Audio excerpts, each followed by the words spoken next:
Thưa toàn thể các đồng chí, do thời tiết khô hanh, nhiều ngày kết hợp với nắng nóng và gió thổi rất mạnh, nên đám cháy đã ngày càng bùng to và lan rộng ra các khu vực xung quanh.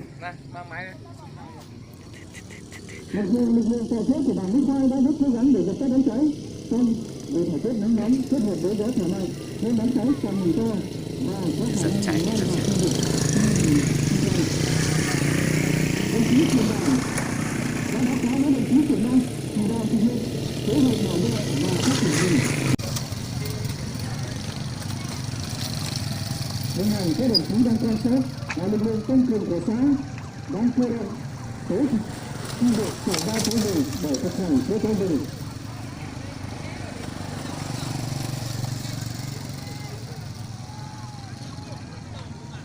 Từ khu vực của bản Phú Thọ và khu vực của bản Lý Khoai, các lực lượng các tội phạm của mình đấy. tới khu vực xảy ra đám cháy để thực hiện các biện pháp chữa cháy rừng.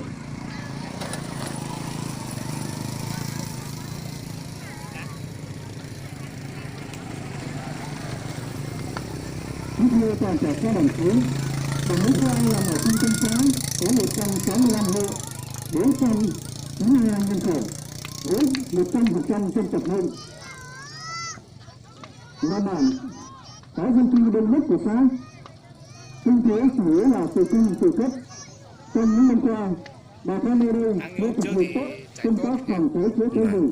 Khi có tình huống cháy rừng xảy ra, bà con nơi đây luôn ý thức và thực hiện tốt công tác phòng cháy chữa cháy rừng. Ban chỉ đạo thực hiện kế hoạch phòng cháy rừng, kế hoạch bảo vệ và phát triển rừng của xã Phú Thọ đã luôn luôn thực hiện tốt công tác chỉ đạo các lực lượng tham gia phòng cháy chữa cháy rừng khi có tình huống cháy rừng xảy ra. Hình ảnh các đồng chí đang quan sát là lực lượng tăng cường của xã đang khẩn trương cơ động tới khu vực xảy ra đám cháy để thực hành chữa cháy rừng.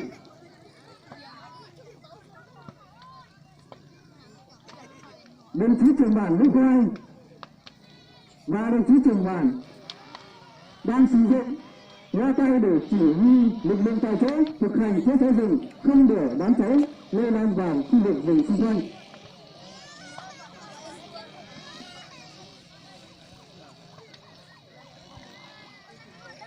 Lực lượng tăng cường của xã đang thực hành cơ động và tiếp cận đám cháy